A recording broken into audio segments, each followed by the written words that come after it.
Her şey bir olsun bakalım.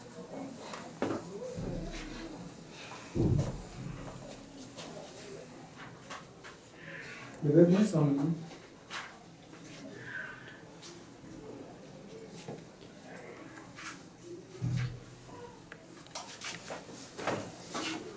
Nefes alıp ver bakalım. Bebek okumadı kolay gelsin.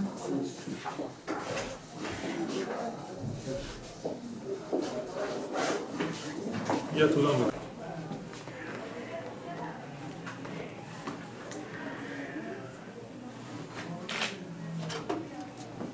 Daha önce kansızlığı başka bir hastalığı var mıydı annesi? Hayır hocam. Ama kalk bakalım hocam. Hocam böyle çok halsiz.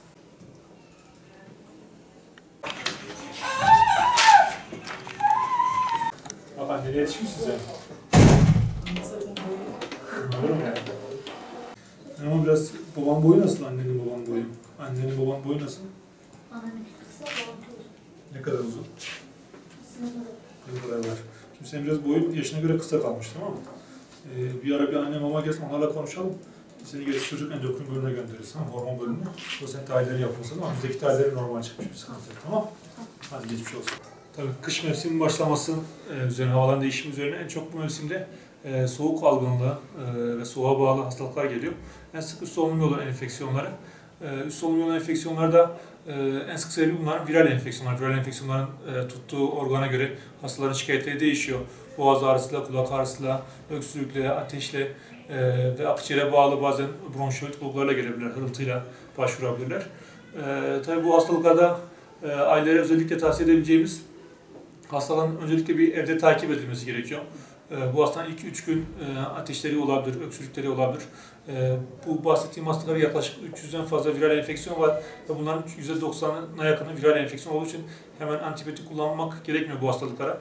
Öncelikle aileler evde ateş düşürücülerle hastanın semptomuna göre tedavi vererek takip etmeleri gerekiyor. Eğer ateşi 3 günü geçtikten sonra hala şikayete devam ediyorsa mutlaka bir çocuk doktoruna başvurmalarını öneriyoruz. Onun dışında dediğim gibi antibiyotik kullanımına çok acele etmemek gerekiyor. En azından 3 gün beklemek gerekiyor. Çok ciddi bir enfeksiyon bulgusu yoksa, çocuk doktor buna karar vermediyse eğer. Hastalık çeşidine göre yaş grubu değişiyor. Yalnız en sık 1-5 yaş arası ve özellikle daha önce hiç böyle enfeksiyonla karşılaşmamış, daha hijyenik bir ortamda büyümüş çocuklar okula ilk başladığı dönemde veya karşı ilk başladığı dönemde çok sık enfeksiyonlar, çok sık viral enfeksiyonlarla gelebilir. Ailelerin en çok zorlandığı dönemdir bunlar. Bunlarda immün sistem çok oturmadığı için çok sık enfeksiyonlar gelebiliyor bu dönemde. Yine dediğim gibi çok sık antibiyotik kullanmamaya çalışmak lazım bu dönem. Biz öncelikle çocuğun bu viral enfeksiyonlardan iyi dinlenmesini, istirahat etmesini, bol bol sıvı tüketmesini, yine bitki çayları olsun, çorbalar olsun, ailelerin yaptığı şeyleri devam etmelerini öneriyoruz. Yalnız ateş şikayeti çok uzun sürerse, 3 günü geçerse, ondan sonra hastanın boğaz kültürlü, kan tahlillerini yaptıktan sonra antibiyotik başlamayı öneriyoruz.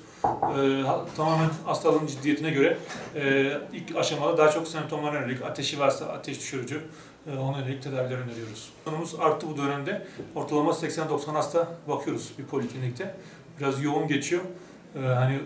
Biraz şartlar kötü ama 80-90 hasta bakmaya çalışıyoruz burada.